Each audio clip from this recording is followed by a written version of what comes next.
سنگار میز کی lights on کر کے دیکھا تو تیز روشنی میں پتہ چلا کہ پانی کے مسلسل چھینٹوں نے اس کی آنکھوں کو سرخ کر دیا ہے۔ سرخ آنکھیں تو رت جگے اور جذبات کی چغلیاں کرتی ہیں۔ ایک پریشانی کو چھپانے کی کوشش میں دوسری گلے پڑ گئی تھی۔ اس نے بستر پر لیٹ کر دونوں آنکھوں میں گلاب کا عرق ٹپکایا اور 1 منٹ تک لیٹی رہی، پھر اٹھ کر آئینے کے سامنے آ کر بیٹھ گئی۔ آنکھوں میں کاجل لگانے لگی۔ وہ میک اپ نہیں کرنا چاہتی تھی، صرف آنکھیں چھپانا چاہتی تھی تاکہ آنے والا کسی خوش فہمی میں مبتلا نہ ہو جائے۔ وہ کمرے سے نکل کر کوریڈور میں آئی، پھر اپنی خوابگاہ کے دروازے پر پہنچ کر دیکھا وجاہت صوفے پر بیٹھا ہوا تھا۔ اسے دیکھتے ہی اٹھ کر کھڑا ہو گیا۔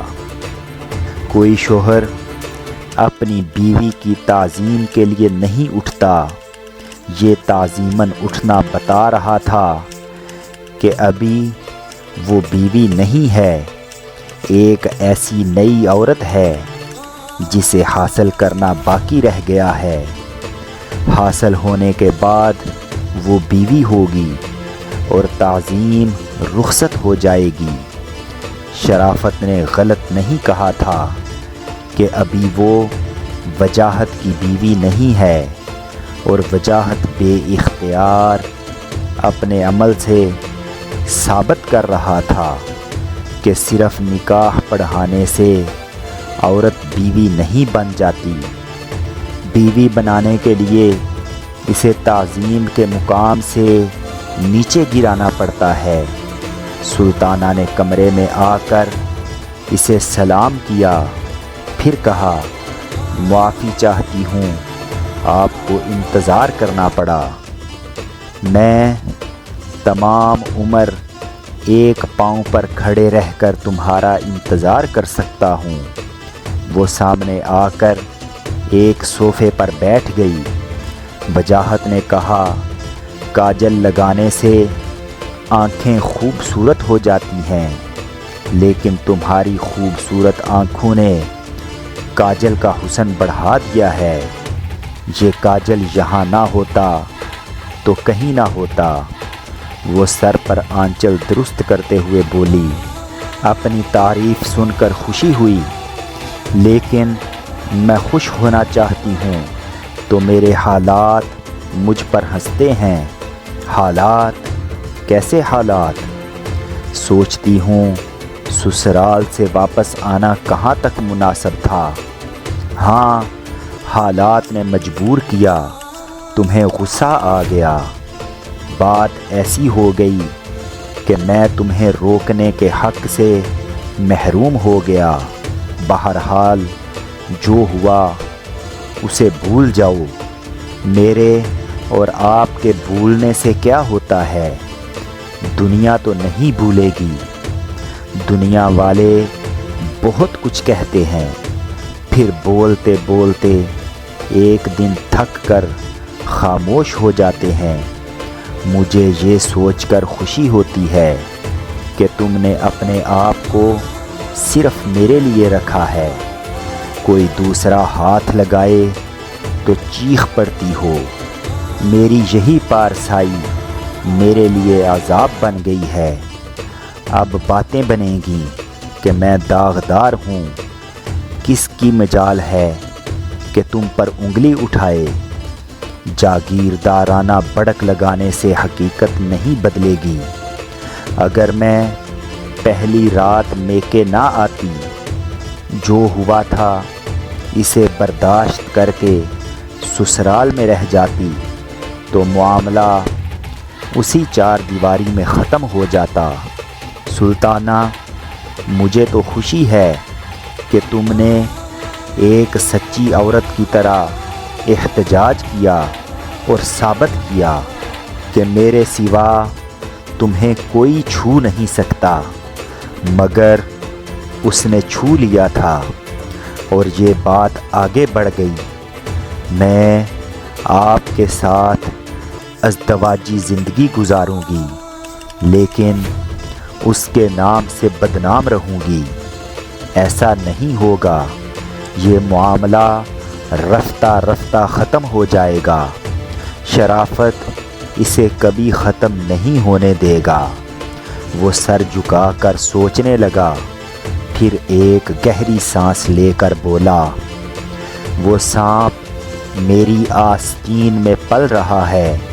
اگر میں اسے آستین سے نکال کر دور پھینک دوں، اگر تمہیں اس سے دور رکھوں، اگر تم اس حویلی میں کبھی نہ جاؤ اور ہم شہر میں رہ کر نئی زندگی شروع کریں تو بات بن سکتی ہے۔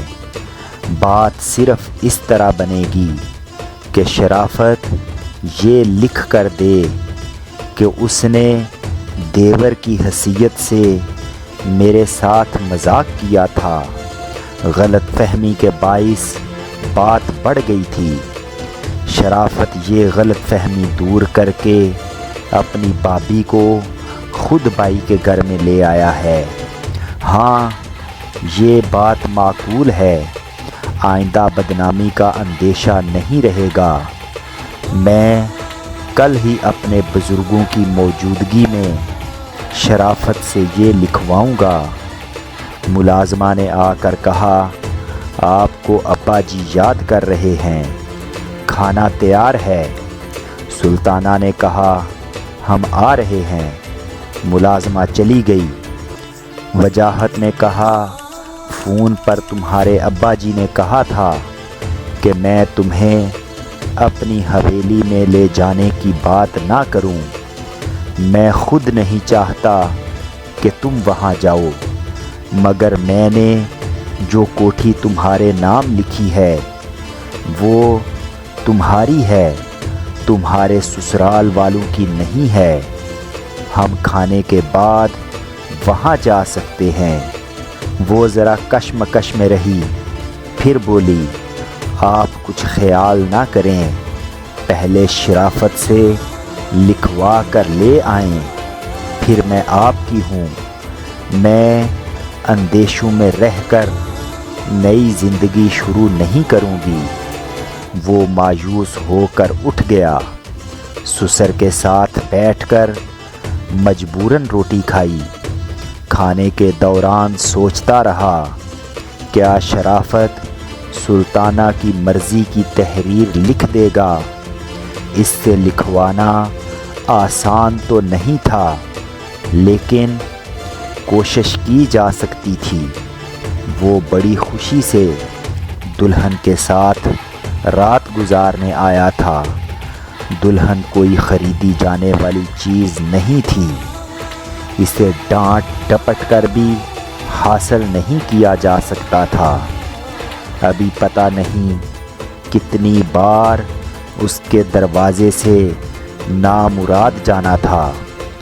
وہ نامراد اپنی ماں کے پاس آیا، امی، آپ کا بیٹا مجھے یوں کانٹوں میں گھسیٹ رہا ہے۔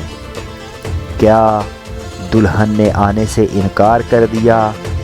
کیا وہ بدنام ہونے آئے گی؟ آپ چاہیں تو یہ مشکل آسان کر سکتی ہیں۔ میں تو رات دن دعا کرتی ہوں کہ دونوں بھائی آپس میں محبت سے رہا کریں۔ بولو، میں کیا کر سکتی ہوں؟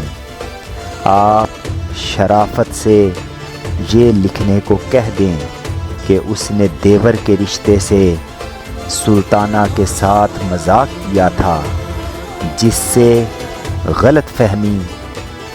ماں نے بات کاٹ کر کہا، یہ تو میں نے دلہن سے اسی رات کہا تھا کہ دیور کمرے میں آ گیا تو کون سی قیامت آ گئی، مگر وہ تو پھٹ پڑی تھی۔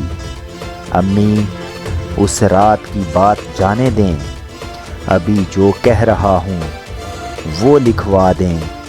شرافت نے کمرے میں آ کر کہا، میں سب سن رہا ہوں اور سب کچھ سمجھ رہا ہوں۔ بھائی جان، اپنے گریبان میں جھانک کر دیکھو، تم نے سلطانہ سے کہا تھا اس کی خاطر سیاست چھوڑ دو گے، الیکشن نہیں لڑو گے، لیکن تمہاری سیاسی سرگرمیاں جاری ہیں۔ یہ سلطانہ کی خواہش ہے کہ میں الیکشن میں کامیاب ہو کر اسمبلی میں جاؤں۔ ماں نے کہا، اللہ کرے تمہیں کامیابی ہو، مگر چھوٹے بھائی کے لیے تم نے کیا کیا؟ سیاسی پارٹی نے اسے صوبائی اسمبلی کے لیے ٹکٹ نہیں دیا اور تم خاموش رہے۔ میں نے سلطانہ کا رشتہ مانگنے کے لیے دونوں کی تصویریں بھیجیں، تم نے لفافے سے بھائی کی تصویر غائب کر دی۔ تمام بزرگوں اور رشتہ داروں کے سامنے سلطانہ سے محبت کا دعویٰ کرتے ہوئے اعلان کیا کہ سیاست چھوڑ دو گے۔ شرافت کو پھر امید ہوئی کہ اسے تمہاری جگہ الیکشن لڑنے کا موقع ملے گا، لیکن تم بھائی نہیں ہو، دشمن ہو، اسے ہمیشہ پیچھے دھکیلتے رہتے ہو، ہمیشہ نیچے گراتے رہتے ہو۔ شرافت نے کہا، صاف بات یہ ہے کہ میں نے تمہیں بھائی سمجھنا چھوڑ دیا ہے۔ میں سلطانہ کے بارے میں کچھ نہیں لکھوں گا، ہاں یہ لکھ دوں گا کہ ہمارے درمیان سیاست اور سلطانہ نے بھائی کا رشتہ ہمیشہ کے لیے ختم کر دیا ہے۔ وجاہت نے کہا، ایسی تحریر سے سلطانہ اور بدنام ہوگی۔ بھائی کا رشتہ مجھ سے نہیں ہے تو کس رشتے سے اس کمرے میں گئے تھے؟ تم نے کس رشتے سے میری تصویر غائب کی تھی؟ جب تم ایسا کر سکتے ہو تو کیا میں ہاری ہوئی بازی جیتنے کے لیے کمرے میں نہیں جاتا؟ یعنی تم انتقام لے رہے ہو؟ لے رہا ہوں، نہیں انتقام لیتا رہوں گا، اسے تمہاری زندگی میں آنے نہیں دوں گا۔ وجاہت اٹھ کر کھڑا ہو گیا، پھر بولا، مجھے غصہ نہیں آتا اور سیاست میں یہی کامیابی کی دلیل ہے۔ اب تم دیکھو گے کہ سلطانہ کس طرح میری زندگی میں آتی ہے۔